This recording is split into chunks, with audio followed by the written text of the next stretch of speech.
الرحیم۔ کل ایک مسئلہ بیان کیا تھا مشت زنی سے متعلق، اس پر مزید جب تحقیق کی جو صحیح موقف یہ نکلا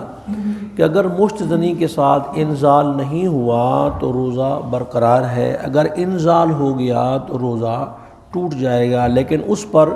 صرف قضا ہے، کفارہ نہیں۔ مشت زنی کے ساتھ اگر انزال نہیں ہوا تو روزہ نہیں ٹوٹے گا، اور اگر انزال ہو گیا تو روزہ ٹوٹ جائے گا اور اس پر صرف قضا ہے، کفارہ نہیں۔ دوسری بات کہ اگر مکھی، مچھر، غبار، دھواں خود بخود منہ میں چلا گیا، یعنی ایسے جا رہے ہیں موٹر سائیکل کے اوپر تو ایسے منہ میں مکھی آگے اندر چلی گئی،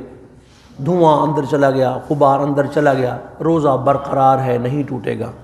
اور اگر ایسا ہے کہ گرد اڑ رہی تھی، اس نے منہ وہاں کھول کے ایسے کھینچا، وہ مٹی اندر لے گیا، روزہ ٹوٹ جائے گا۔ اسی طرح اگربتی جل رہی تھی، اگربتی کے جلتے ہوئے اس نے اگربتی کی طرف منہ کر کے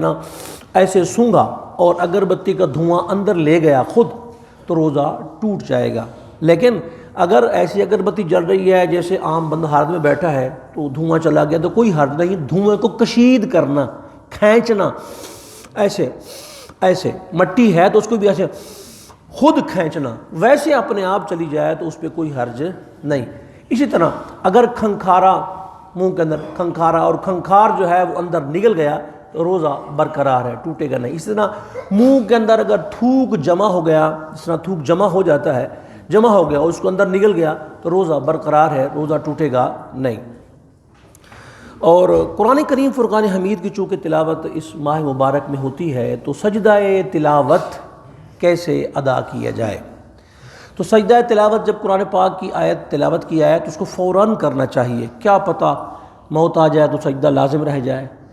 بعض لوگ یہ کرتے ہیں کہ جی وہ بعد میں اکٹھے 14 کر لیں گے، بھی اللہ کے بندے 14 تک وقت ملے نہ ملے فوراً کر لینا چاہیے۔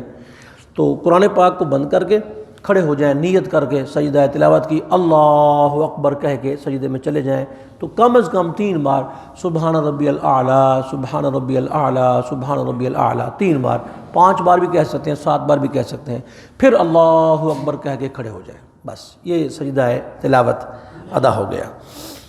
اب اگلی بات یہ ہے سجدہ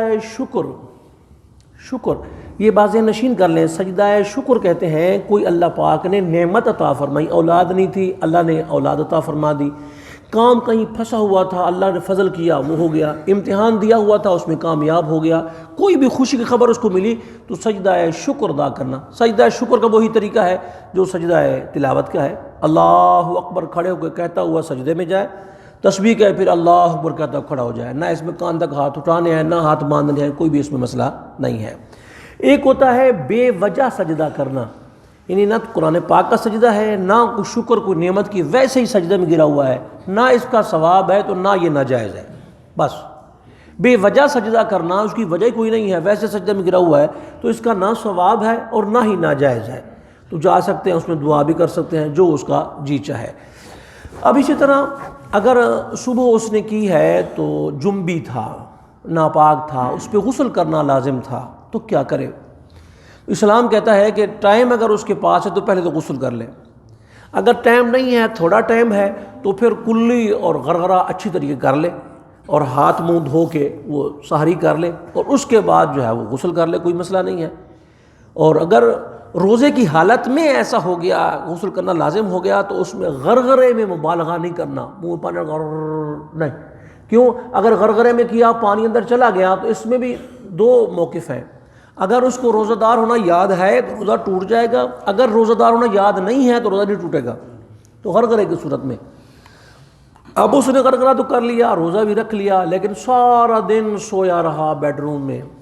تو کیا اس کے روزے کا حکم کیا ہے؟ روزہ ہو جائے گا، کوئی حرج اس میں نہیں ہے، البتہ اتنی دیر غسل نہ کرنا کہ نماز قضا ہو جائے، گناہ اور حرام ہے، اسے کرنا چاہیے۔ اور یاد رہے 3 چیزوں کے ساتھ گھر فرشتوں کی رحمت سے محروم ہو جاتا ہے، ایک ناپاک بندہ سویا ہوا ہو، دوسرا گھر میں تصویر لگی ہوئی ہو ذی روح کی، اور چوتھا یہ کہ کوئی بندہ